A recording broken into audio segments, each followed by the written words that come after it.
Right? Okay, then who did it?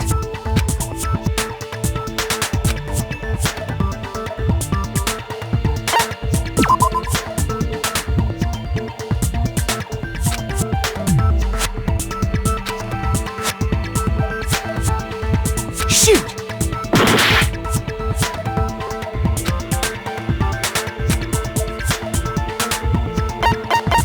I got it! Me and Sayaka were the only ones who ever knew about us switching rooms. So the only other person besides me who would even know to switch the nameplates was Sayaka. You can also infer as much from her note.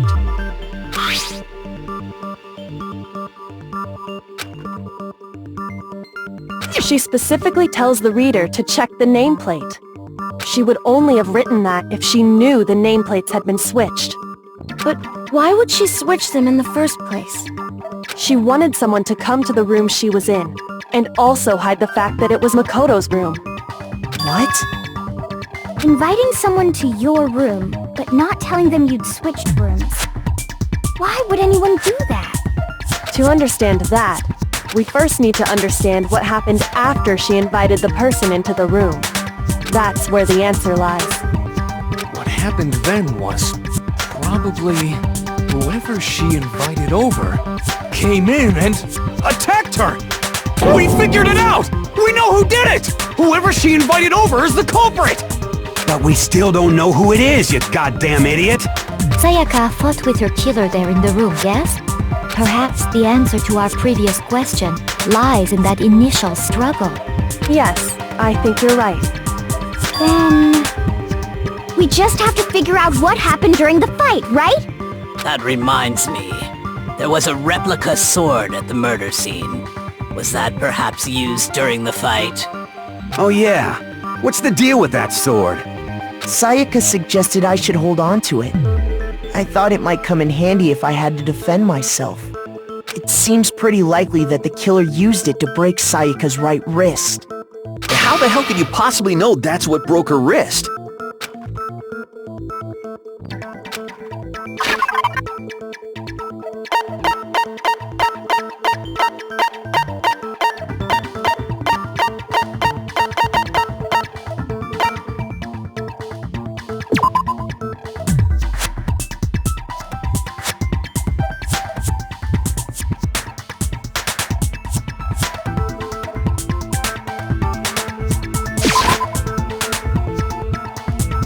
Shoot!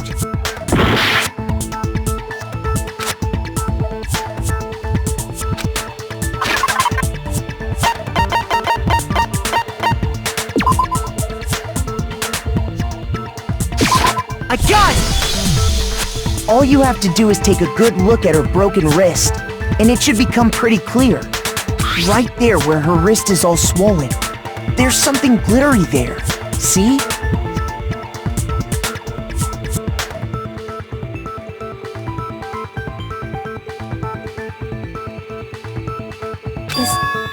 Is that gold? It sure is. Specifically, the gold coating from the replica sword. You barely have to touch that stuff, and it'll stick right to you. And there's some on her wrist because... I got it! Because she got hit with the sword! Right there on her wrist! I see. And so the truth draws ever closer. Alright, then it's about time to solve this mystery.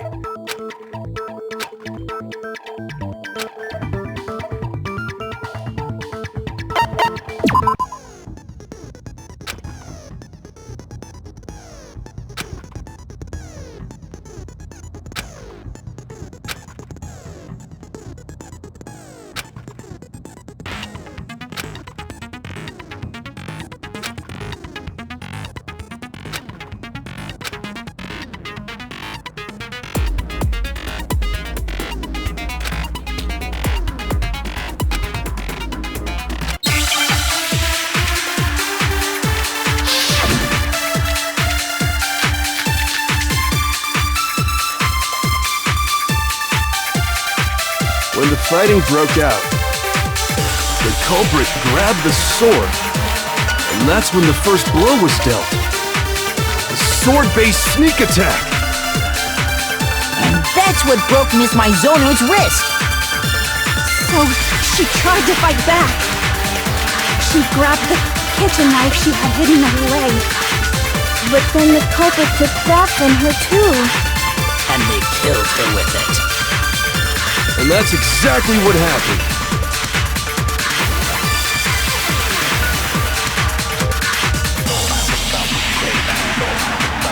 When the fighting broke out, the culprit grabbed the sword, and that's when the first blow was dealt. A sword-based sneak attack. And that's what broke Miss Mizono's wrist. So, she tried to fight back. She grabbed the kitchen knife she had hidden, but then the culprit And they killed her. And that's exactly what happened.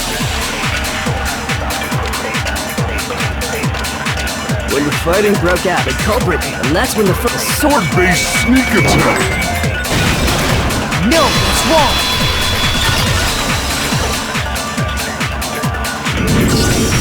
Actually, no. I don't think the fight started with the sword. Why not? Because the sword's sheath had been scratched. See? There's a gash in it. Like someone cut into it with something sharp. Something sharp? You mean like the kitchen knife? That was the only sharp thing found at the scene. Stop jumping ahead! Slow down and explain it so I get what the hell's going on. If the sword was used first, there wouldn't be any explanation for the scratch on the sheath. If you were going to attack with the sword, you'd take it out of the sheath first, right? That's true. With the sheath on, it'd be heavy and bulky and useless as shit. Okay, so how did the sheath get damaged? If they got attacked with the kitchen knife, maybe they grabbed the sword as a defensive impulse. In that situation, there wouldn't be any time to actually unsheath the sword. So you're saying the sword was initially used to defend against an attack from the knife? Which means whoever had the kitchen knife was the one who attacked first. I think I get it! So here's how it all played out. The culprit came in, found the kitchen knife hidden there somewhere. Then they took the knife and attacked Sayaka before she knew what was happening. So she grabbed the sword to defend herself, but then the culprit took that from her too. Then, after they broke her wrist with the sword, they took the knife and finished it. Sorry, but I don't think Sayaka used the sword to defend herself. What? How the hell can you not think that? Because she never held the sword at all. There's a certain part of her body that makes this clear.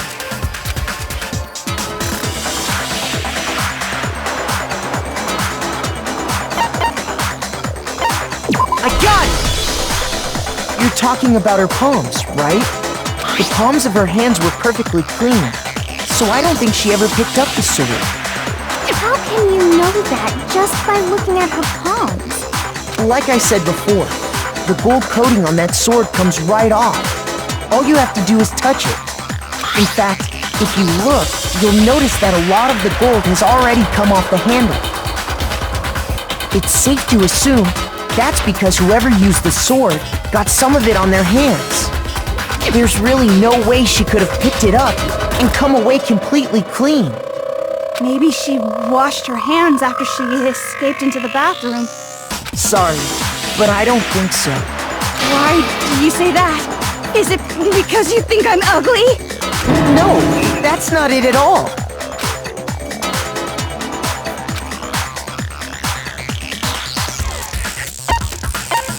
I got it! According to the Monokuma file, Sayaka's time of death was around 1:30 a.m. In other words, at nighttime. And the water in the bathroom shuts off at nighttime, right? Oh, I didn't know that. Actually, I haven't taken a shower here yet. Oh my. You're no different! You smell like a big fat ugly donkey! I'm not sure whether to take that as an insult or a compliment. An insult, obviously. So anyway, if Sayaka never touched the sword, then that means the killer is the only one who used the sword. But hold on. If that's right, then the one who damaged the sheath with the kitchen knife is... god! Sayaka? She had the kitchen knife? But we already said that the attack started with... The person with the knife attacked first, and the sword was used as an impromptu defense. Then the one who attacked first was... Sayaka? Now do you understand? She wasn't a blameless victim in this. No, far from it. It's almost as if she'd been planning to commit a murder of her own. She took the knife from the kitchen, then invited the culprit to the room she was staying in.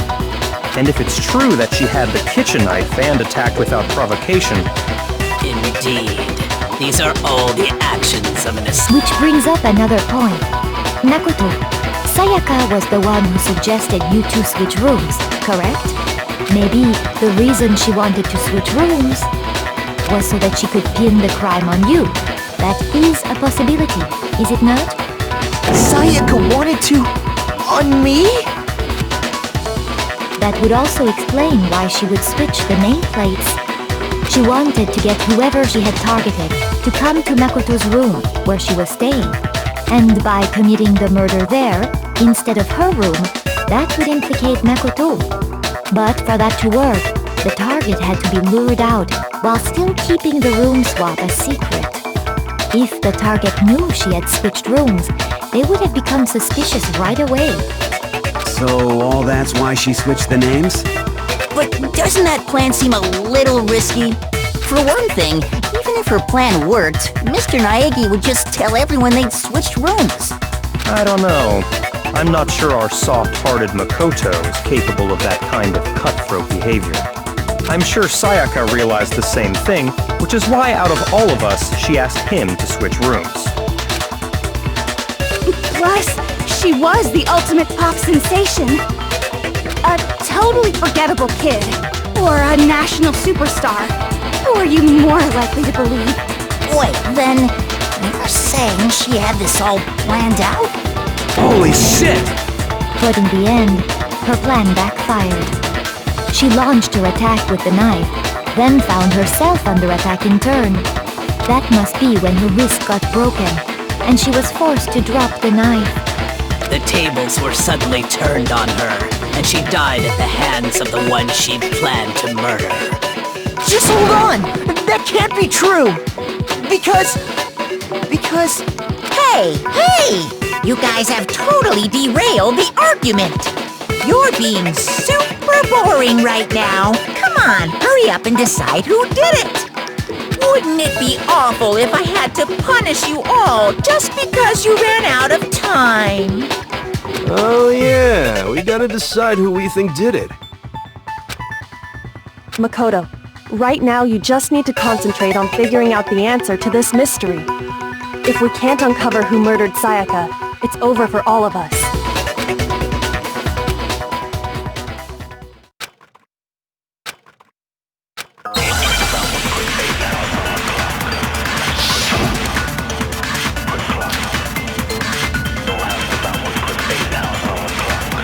It's easy just to say, hey, decide who did it. But there just aren't any more clues, right? No, that's wrong!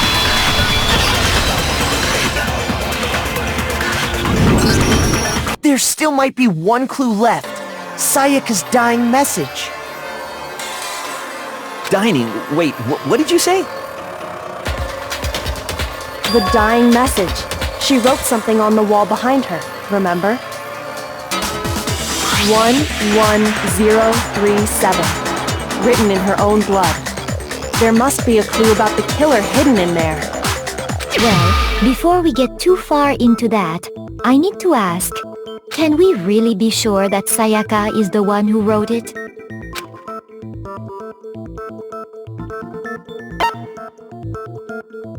I got it! Her left index finger had blood on it. That could only be because she used that finger to write the message. I see. She broke her right wrist during the fight, so she'd have to use her left hand to write. Sure. I think we can all agree Sayaka wrote it. But still, what the heck do those numbers mean? 11037? Hey, Chihiro. You're a computer nerd or whatever, right? You should know all about numbers and shit. No, that's not... Yes, I'm a programmer, but I don't see any kind of meaning in these numbers. Of course. It's because they're not numbers. Oh, yeah, it looks like... Huh? What? No, it's just a look at the numbers, assuming they're not numbers. Don't these first two, 1, 1, look less like two numbers and more like one letter? Ah, you're right. The connecting line is barely there, so I assumed it was 1, 1, but... Looking at it now, you could also read it as an N. Whoa, you might have finally just said something worth a shit. Our little gray cells are really getting excited now. But even if that really is an N037, doesn't make any more sense than before.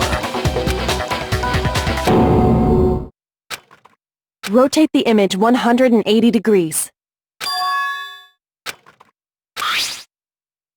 Oh my god. Now I see.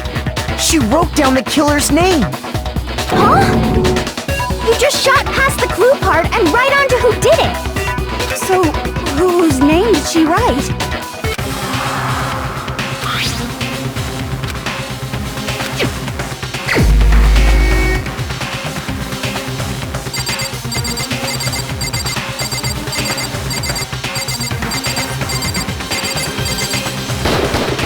Here's my answer. The key to solving this mystery was simply to rotate the writing 180 degrees. If you turn the message around, it becomes the letters L-E-O-N. L-E-O-N. Or more accurately, Leon. What the hell are you talking about? It's just a coincidence. It's just a bunch of random squiggles that happen to look like my name. No, it's not random at all. She wrote that message on the wall behind her as she was leaning up against it. In that position, she couldn't move to write normally, and had to write upside down, as it were. And as a result, when you look at it standing in front of her, it ends up getting flipped. Try it for yourself if you want. Write something sitting like her, and the letters will be inverted.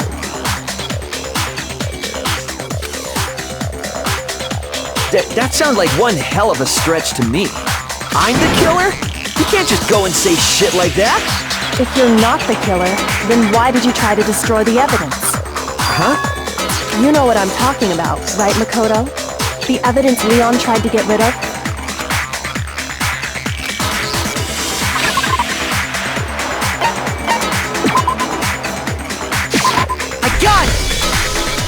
You mean, the burnt shirt piece I found laying on the ground by the incinerator, right? As the killer stabbed Sayaka, they must have gotten some of her blood on them. And to dispose of the shirt covered in the victim's blood, they threw it into the incinerator. But one piece burned off and got left behind. And the killer didn't notice. If they had, they most certainly would have panicked. Isn't that right, Leon? But is one scrap of fabric enough to conclude that Leon is guilty? Yeah, I mean, Leon's not the only one wearing a white button-up. That's right! There are plenty of other people here with shirts like mine. With just that one little charred piece, there's no way you can say for sure who it belongs to. You're right. That alone isn't enough. But there are some other points that may reveal the truth. Are you finally starting to understand? The answers to all the riddles are right here. Yeah, I think so.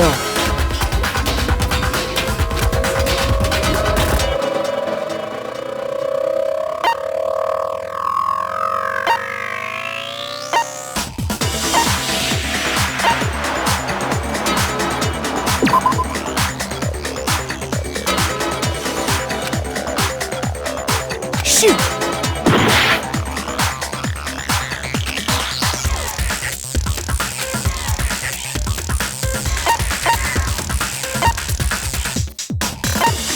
Got it!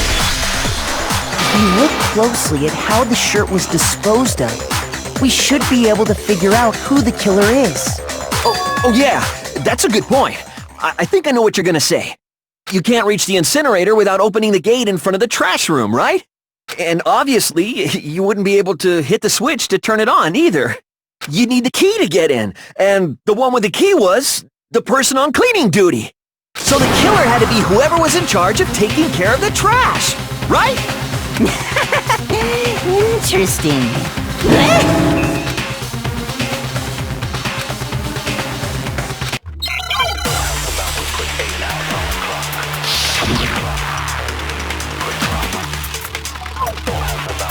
The key to the trash room. Whoever was on cleaning duty must have had it, right? Shoot! The key to the trash room. Whoever was on cleaning. So the only one who could get to the incinerator was the person in charge of the trash?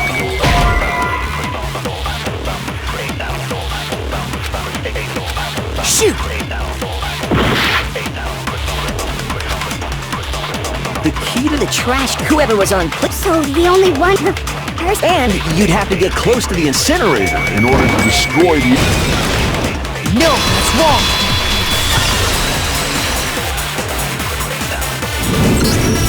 Hold on. I think I know how someone could dispose of the evidence without using the trash room key. But if you can't get past the gate, you couldn't possibly turn on the incinerator, could you? Yes, you could. If you used this. What is it, some kind of glass ball? It's busted to hell. Actually, it was supposed to be a crystal ball, but, But how would you use it?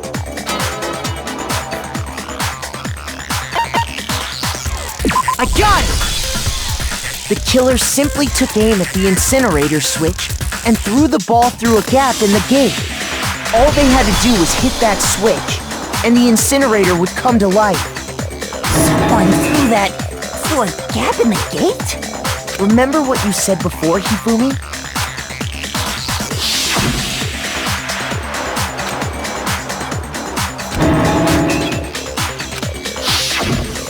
Hifumi had the key, so the only way the incinerator could have been turned on without his knowledge was because the killer was able to hit the switch without opening the gate.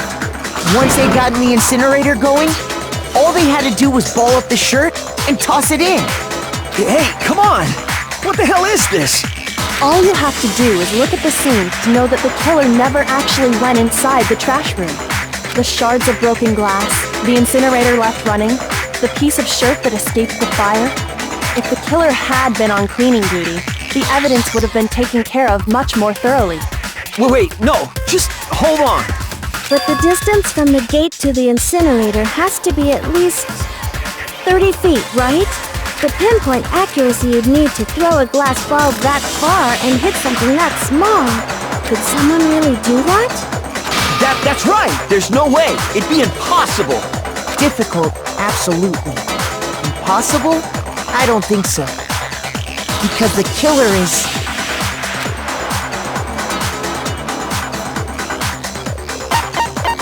I got it! Because the killer is the ultimate baseball star. Isn't that right, Leon? Do you have any idea how stupid you sound right now? A target 30 feet away would surely be little challenge for the ultimate baseball star. You can't be serious. I'm not the killer! These goddamn shipper brains have got it all wrong, I'm telling you! You still won't admit it? Okay then.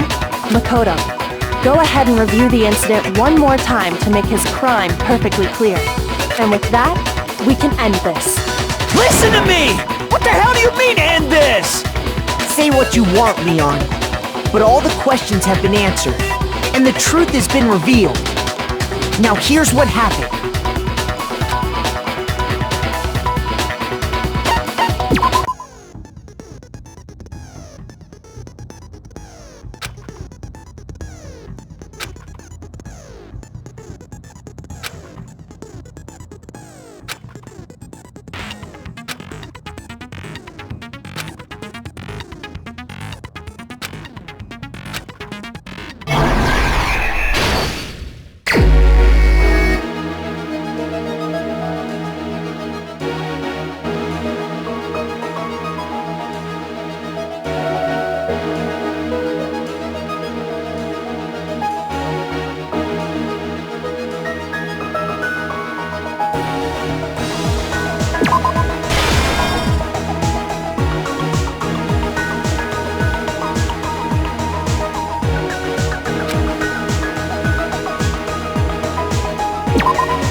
exactly what happened.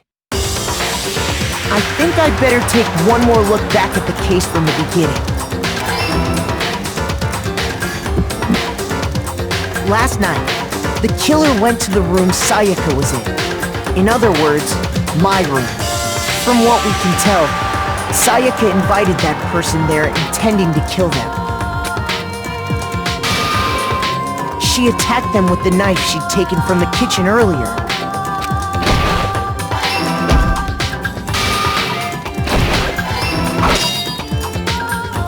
But then something happened that she wasn't prepared for. They grabbed the fake sword I put in my room and fought back. During the struggle, a strike from the sword broke Sayaka's right wrist.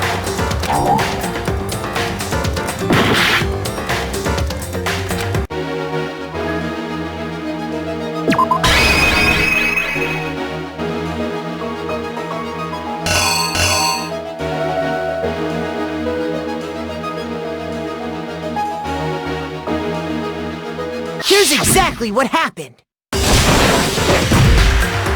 During the struggle, a strike from the sword broke Sayaka's right wrist. And that's when she lost her grip on the kitchen knife. Finding herself cornered, Sayaka panicked and ran into the bathroom. The killer went after her, but couldn't get the bathroom door open. What they didn't know was that my bathroom door got stuck easily, and there was a trick to opening it.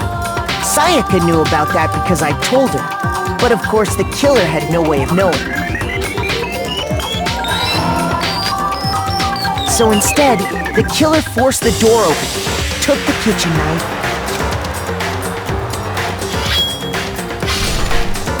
and stabbed Sayaka.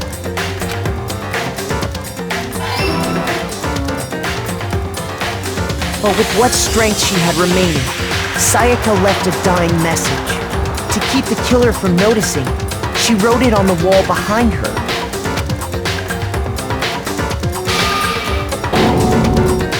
And with that, all her strength was gone.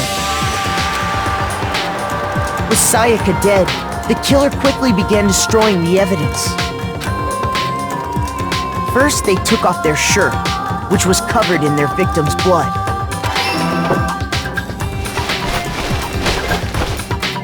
Then they took the lint roller in my room and cleaned up the entire area. They wanted to make sure they got rid of any trace they'd ever been there. Afterwards, the killer headed to the trash room to destroy their bloody shirt. They tried to burn the shirt using the incinerator there, but the trash room was blocked off by an especially sturdy gate. So they came up with a plan to use Hiro's crystal ball, which he left in the laundry room. The killer managed to throw the ball through the gap in the gate and hit the incinerator switch. For any normal person, that'd be an impossible throw, but the killer had the confidence to take a shot. And that's because the killer was the ultimate baseball star. The crystal ball, thrown with absolute precision, hit the switch on the incinerator, which then quickly roared to life.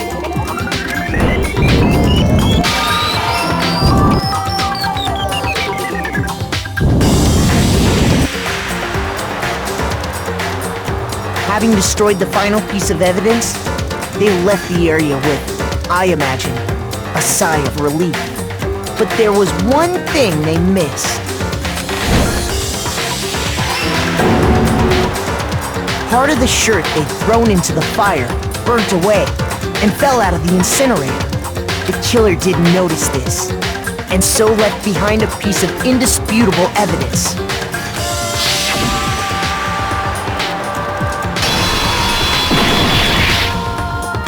Isn't that right, Leon? It would appear that Hiro simply forgot his crystal ball in the laundry room. You went there to try and wash the blood out of your shirt, and that's where you saw it, right? seeing the ball, you thought of a way to take care of everything. So, Leon, do you object to anything that's been said? Do I object? Hell yes, I object! Of course I do! I object! I object! I object! I mean, all of this is just a bunch of stupid theories! You need evidence! Where's the evidence? Without evidence, it's all bullshit! It's bullshit and I refuse to acknowledge it!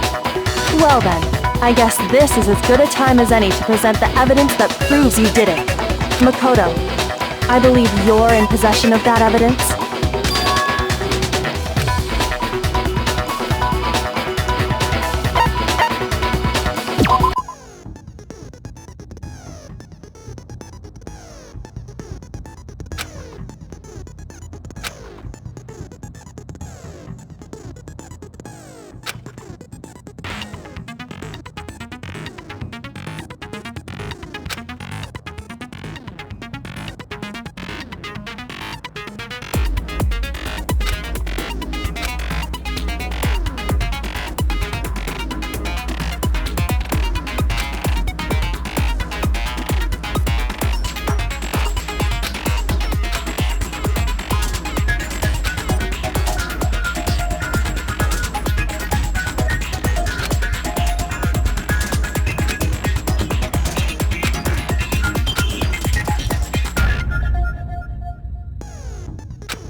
When the killer removed the screws from the doorknob, they didn't use anything from your room to do it. Instead, they must have used something that belonged to them. I refuse to acknowledge you! You're stupid! Stupid, stupid, stupid!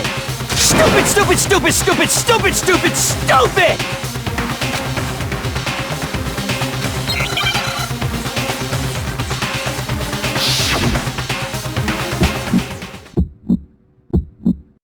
Where's your proof? You kidding me? Not a chance! It wasn't me! Stupid! You lie! Stop talking! Shut up! Here's your proof!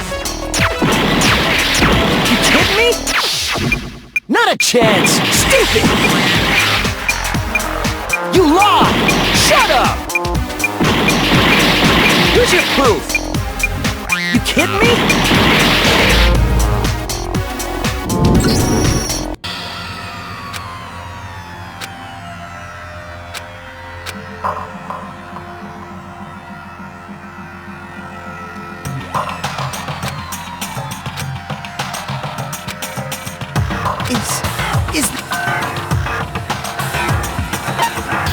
I refuse to give up yet!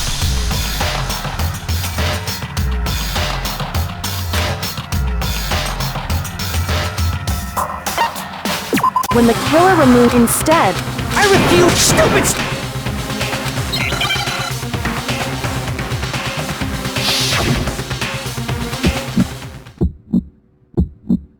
Where's your proof? You kidding me? Not a chance! It wasn't me! Stupid! You lie! Stop talking!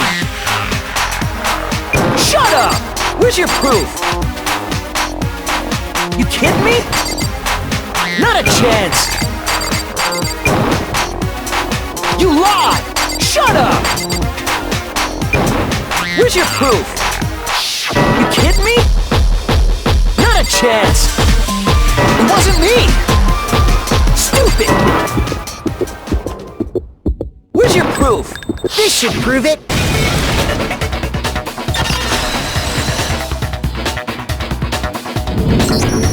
The screws on the bathroom doorknob were removed. I wonder what kind of tool the killer used to remove them. I mean, it had to be a screwdriver, right? Oh yeah, I'm pretty sure the toolkits we got each had one inside. And that must be what he used! There aren't any other tools anywhere! But the toolkit in my room had clearly never been used. That's because the culprit didn't know it was your room. They thought they were in Sayaka's room. Only the boys got toolkits. so the killer naturally assumed there wouldn't be one in there. Okay, then whose toolkit did the killer use? Stupid, stupid, stupid! It had to be their very own toolkit. Stupid, stupid, stupid, stupid, stupid! Leon, would you mind showing us your toolkit? If I'm right about this, then the screwdriver will show some evidence of being used. Stupid, stupid, stupid! Huh? And if you say you used it for something else, you'll have to explain exactly when, where, and why. And let me say this right now. I lost it isn't an excuse at this point. Stupid. Stupid.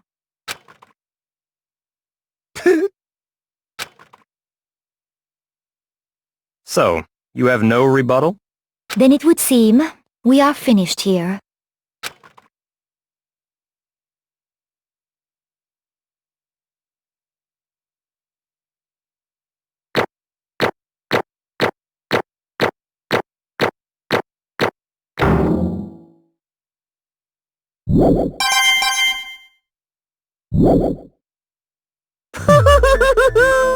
Looks like you've reached your verdict.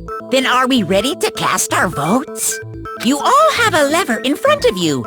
Use it to make your selection. Oh, just to remind you all, make triple sure you vote for someone. You wouldn't want to be punished for something so minor, right? Okay, then let's get excited! Who will be chosen as the Blackened? Will you make the right choice or the dreadfully wrong one?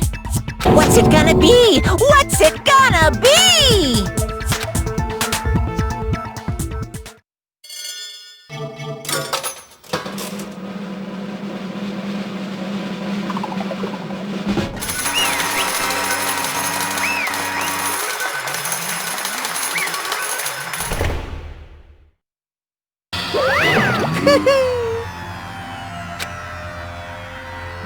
Yoo-hoo!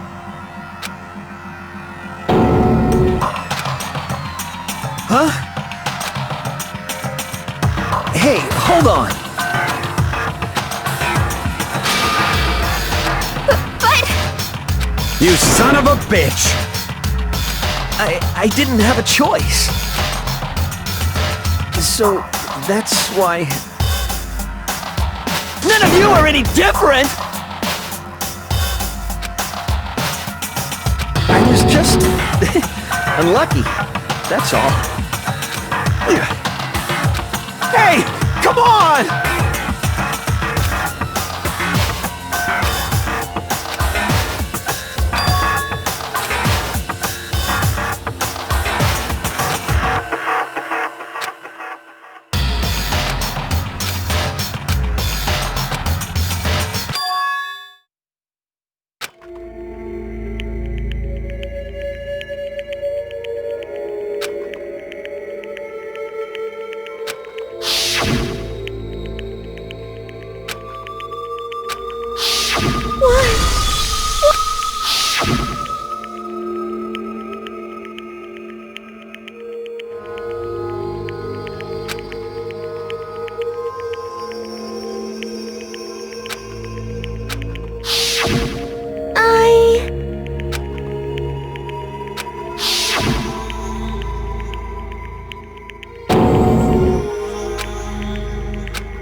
Please always be there for me. I need you on my side.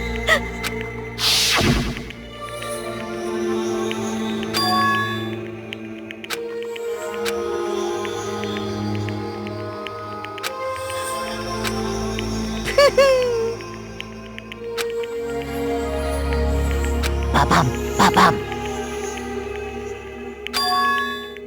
Phew!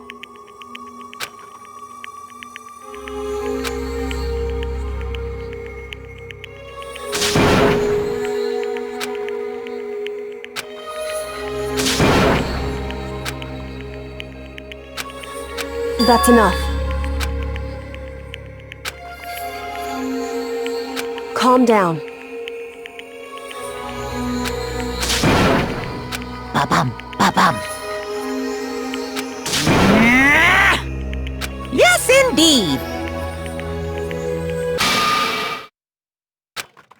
Punishment? You mean execution? Wait a second! Yeah, that's it. Is that okay?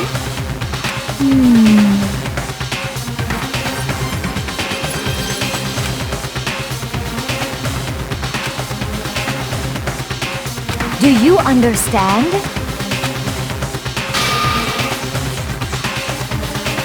So, that's... Oh!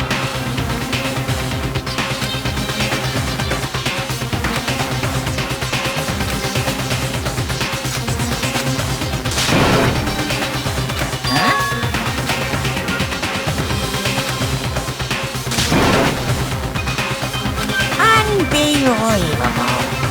Hey,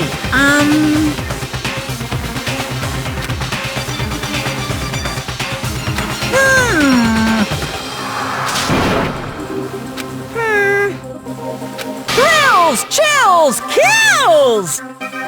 I'm begging you! Please, don't do this! Hey, come on now! Stop! Please!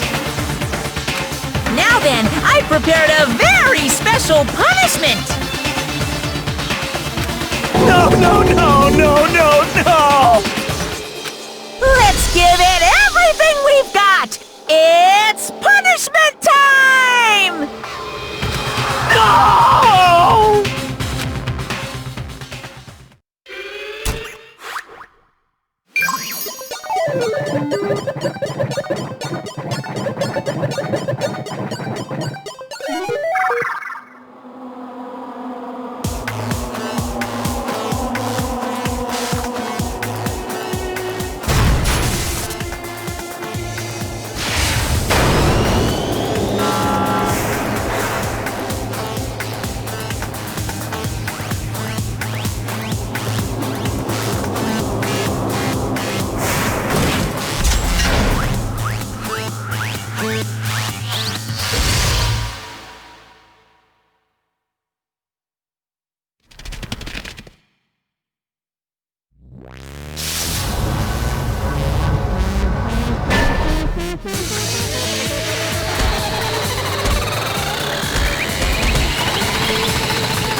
Extreme!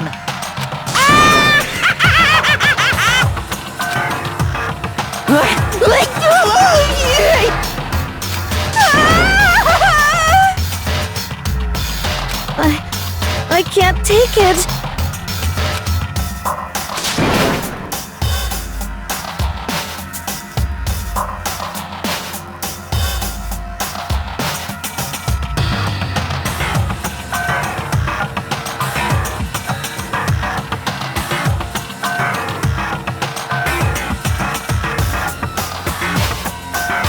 Well?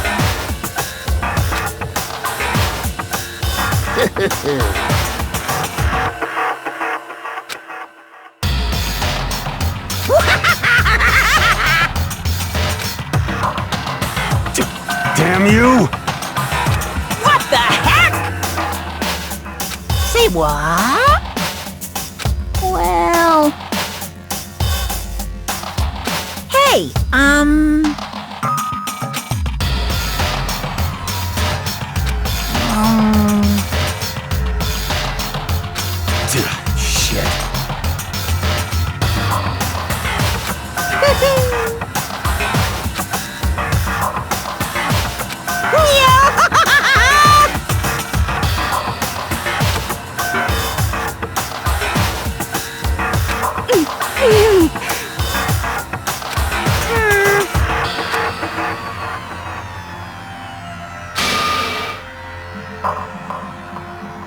What does this mean? Hey, Thrills, chills, kills! hey.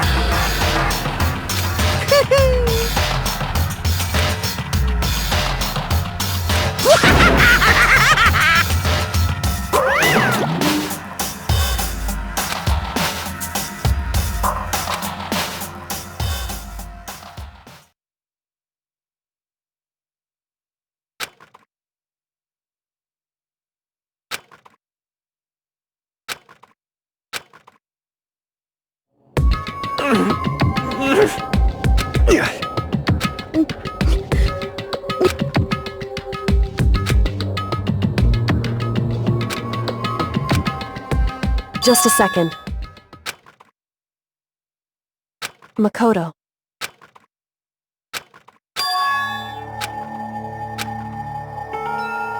Listen.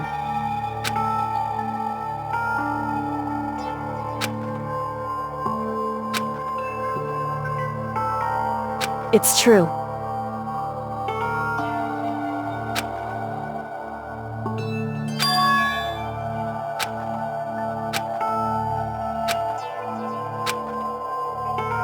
However, so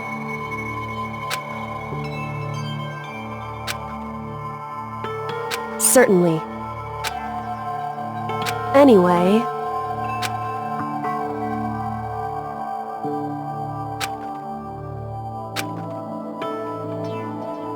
right.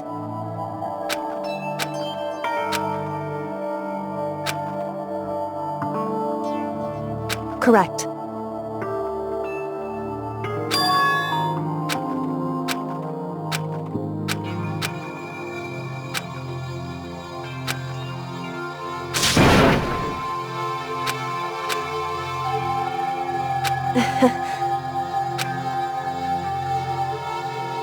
Hey.